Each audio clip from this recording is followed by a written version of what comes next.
sejam muito bem-vindos a mais uma manhã de encontro. Eu espero que vocês estejam bem e se cuidando. Para você, estudante do primeiro ensino médio que está me assistindo, acompanhe abrindo a sua apostila bienal nas aulas 22, 23 e 24 e o livro texto, capítulo 8. Para você, estudante do terceiro ensino médio, aula 10, Geografia do Brasil, apostila capa 2. Hoje nós iremos falar sobre os agentes internos e externos do relevo, tá? Os agentes internos também podem ser chamados de agentes endógenos do relevo. E eles são os formadores do relevo, tá? São eles que vão originar as paisagens geológicas que temos em toda a estrutura terrestre. Os agentes externos também podem ser chamados de exógenos. São eles os responsáveis por modelar, por desenhar a paisagem geológica da superfície terrestre. E falaremos sobre eles nesta aula. Quando eu falo dos agentes internos, nós vamos falar sobre o tectonismo, vulcanismo e os abalos sísmicos, tá? O tectonismo, como vocês sabem, ele é o movimento das placas tectônicas, tá? Esse movimento que as placas tectônicas realizam, eles podem e eles geram deformações sobre a superfície terrestre, tá? Em relação a essas deformações, nós vamos observar que elas foram originadas por forças diferentes, tá? E essas forças são classificadas em forças epirogenéticas e orogenéticas, e nós vamos entender cada uma delas. E a partir desse entendimento, iremos compreender como são formadas as paisagens geológicas que temos na Terra, tá? Quando eu falo de forças epirogenéticas, eu estou falando de um movimento que as placas tectônicas realizam num sentido vertical, tá? Esse movimento, ele é um movimento lento. Por ele ser lento, ele não causa deformações significantes, como por exemplo, dobramentos, falhamentos. O movimento epirogenético, tá? Que realiza pelas forças, que é realizado pelas forças epirogenéticas, por ele ser lento, ele vai causar o quê? O que ele vai gerar? Apenas o rebaixamento, que nós podemos chamar de subsidência, tá? E o levantamento, que nós chamamos de soerguimento da crosta terrestre, tá? Então, ele vai soerguer a camada que for mais densa e vai rebaixar a camada que for menos densa, tá? E aí, dentro desse contexto, o que nós vamos observar? Nós vamos observar que, eu tenho até uma imagem que eu quero compartilhar com vocês aqui, entre as evidências dos agentes epirogenéticos, costumamos destacar a ocorrência em muitas áreas ao longo do tempo geológico da deposição de sedimentos, tá? E isso acontece por causa dessas duas evidências aqui, dessas duas ações, que é a transgressão marinha e a regressão marinha. O que seria a transgressão marinha? A transgressão marinha seria o avanço do mar em relação à crosta terrestre. Por conta disso, por conta desse avanço do mar em relação à crosta terrestre, o nível do mar ele se eleva, ele aumenta, tá? Já a regressão marinha acontece o processo inverso, tá? Então, essas são as evidências que a gente tem registradas geologicamente em relação às forças epirogenéticas, ok? As forças orogenéticas, elas são diferentes, tá? Por quê? No movimento orogenético, em relação às forças orogenéticas, as placas tectônicas, elas vão fazer esse movimento num sentido horizontal, tá? Quando elas fazem esse movimento aqui no sentido horizontal, automaticamente elas vão se chocar. Aí sim. Por quê? Porque aí, neste caso, as formações, as transformações geológicas, elas vão ser mais evidentes. Por quê? Quando as placas tectônicas, elas colidem, elas dão origem aos dobramentos modernos, tá? E podem também dar origem aos falhamentos rochosos, tá? Olha só, aqui vocês viram que eu coloquei as duas setinhas aqui para mostrar esse movimento, tá? Essa palavra aqui, ó, orogenéticas, do grego oro, significa montanhas, tá? Para quem não sabe. Então, e os genéticos aqui seriam a formação das montanhas. Então, as cadeias de montanhas ou os dobramentos modernos são formados por forças o quê? Orogenéticas. E olha só que bacana. Essas forças orogenéticas aqui, o processo de contato que as placas tectônicas elas realizam, normalmente eles estão acompanhados, tá? Por fenômenos geológicos como os abalos sísmicos, tá? E as atividades vulcânicas, que também vamos falar agora. Então veja bem, acompanhe o raciocínio comigo. Dentro do que eu estou falando aqui, das forças orogenéticas, está relacionado também o que? Os abalos sísmicos e as atividades vulcânicas. O que seriam os abalos sísmicos? Terremotos e maremotos. Quando acontece isso, tá? Lembra na última aula que nós estudamos sobre os limites de placas tectônicas? Pois bem, tá? Quando duas placas se colidem, até mesmo num limite transformante, elas podem ocasionar geologicamente o que nós chamamos de terremotos. Os terremotos, eles acontecem na superfície terrestre, tá? É um abalo sísmico. Geralmente, ele não tem uma longa duração, mas a magnitude ela varia de um lugar para o outro, tá? Em lugares onde que estão localizados próximos aos limites de placas tectônicas, geralmente a magnitude será maior, tá? Como acontece nas regiões que nós chamamos do Círculo de Fogo do Pacífico, tá? Então é um exemplo que eu posso citar para vocês. Por que no Brasil nós não sentimos esses tremores de terra em alta magnitude? Porque nós estamos localizados no centro de uma placa tectônica, que é a placa sul-americana, tá? Então vamos lá. Existe uma ciência, tá? Que usa de aparelhos para poder medir esse grau de magnitude. Como que é chamado esses aparelhos, tá? O sismógrafo. O sismógrafo, ele é o aparelho responsável para medir a magnitude desses abalos, tá? E a ciência que trabalha com esse sistema, ela classificou dois termos para poder fazer o estudo dessa magnitude, tá? Que é o hipocentro e o epicentro. Olha aqui, ó, tem uma imagem bacana aqui, até para mostrar para vocês. Ó, esse aqui é um esquema de propagação de um terremoto. É interessante vocês saberem isso, tá? A sismologia, que é essa ciência que eu estou falando para vocês, ela classifica como hipocentro o centro aonde começa o foco ali do terremoto, aonde se inicia a falha. Por quê? Para existir um terremoto, as placas tiveram que se colidir e houve ali um falhamento rochoso, tá? Então, o hipocentro é aonde vai começar, onde vai iniciar.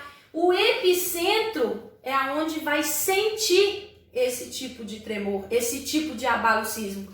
Geralmente, no caso, quando terremotos, as áreas urbanas é que sentem isso, tá? E aí vai variar o grau de magnitude, ok? Dentro dos abalos sísmicos também podemos falar dos maremotos, que é um pouco diferente. Por quê? Os maremotos, eles ocorrem no fundo dos oceanos, tá? E o que eles vão causar? Eles vão causar um deslocamento do assoalho oceânico. Quando ocorre esse deslocamento do assoalho oceânico, ondas gigantescas são formadas, tá? Aí, quando for lá o epicentro, onde eles vão sentir, que geralmente são regiões oceânicas, vai causar o quê? Danos à sociedade, porque essas ondas gigantescas, elas formam o que nós conhecemos como tsunamis, tá? E a gente sabe aí todo o percalço, né? Todo o transtorno que esse tipo de fenômeno geológico gera para a população, ok? Então, Fechamos aqui sobre os abalos sísmicos, tá? Agora vamos falar um pouco sobre vulcanismo. O que é o vulcanismo?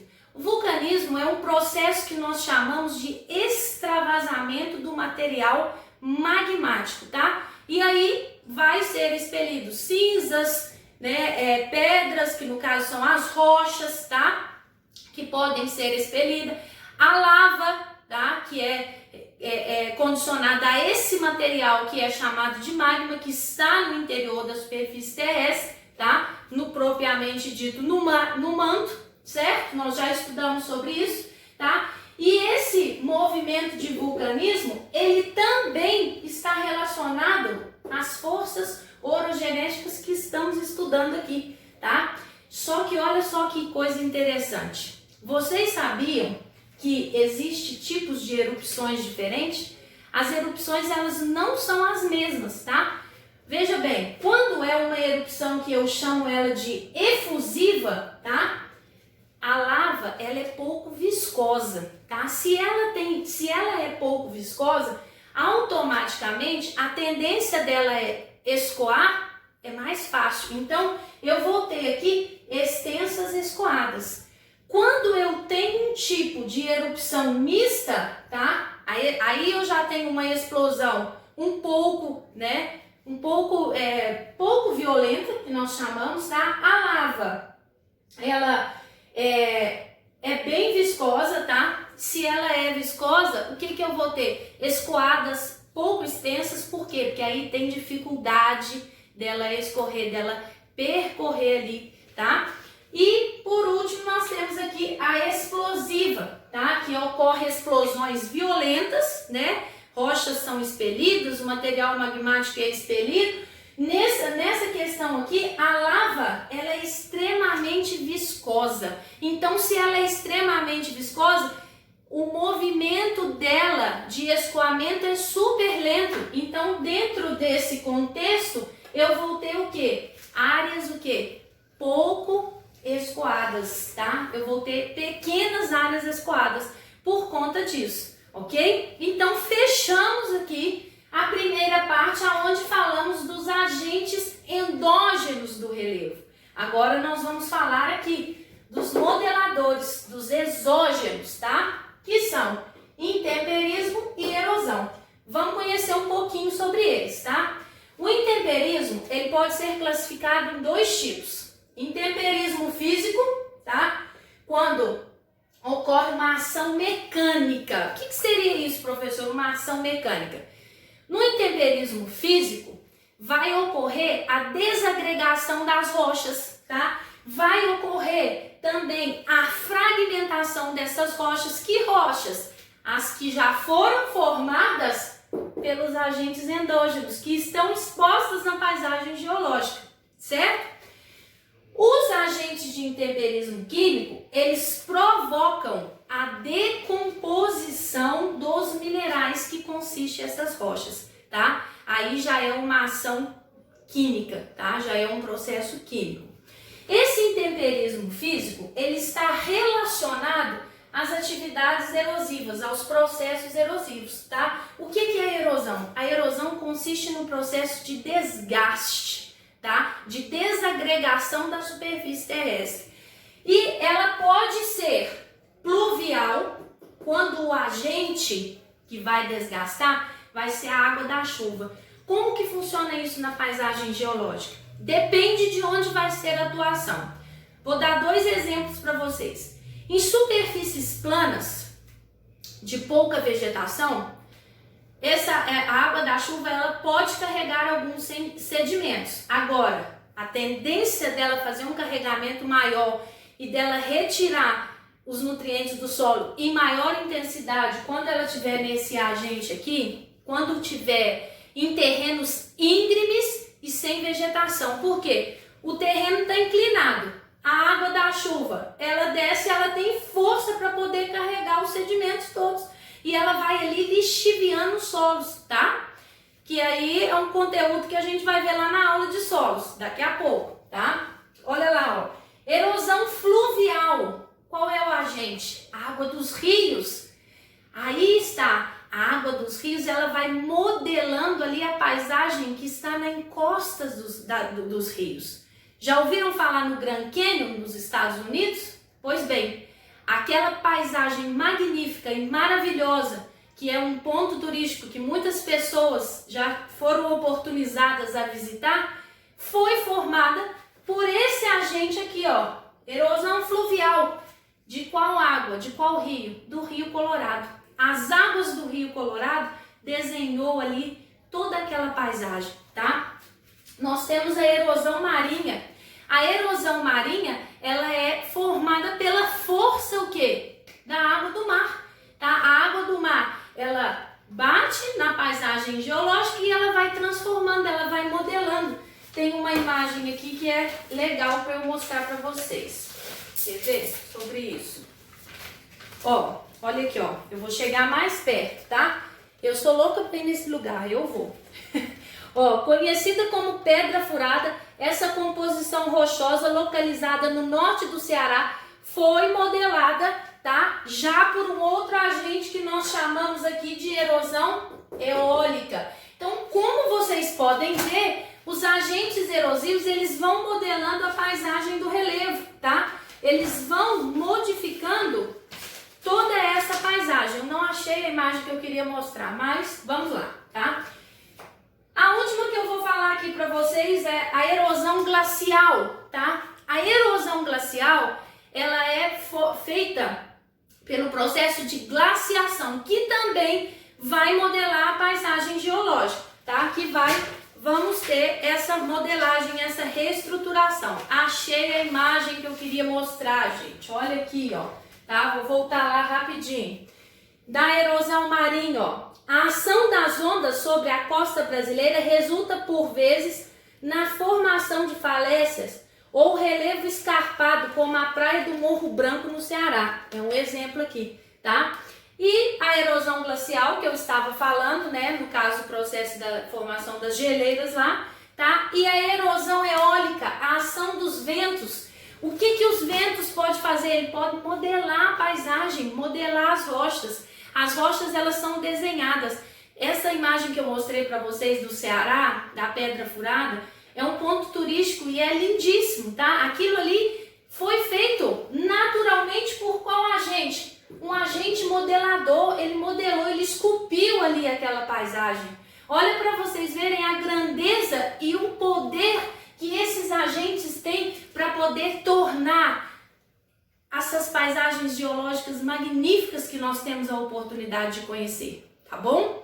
Então, essa, pessoal, foi a nossa aula. Eu espero que vocês tenham entendido. Qualquer dúvida, eu estou à disposição no Glasap, no Plural. E até o nosso próximo encontro. Um beijo no coração de vocês.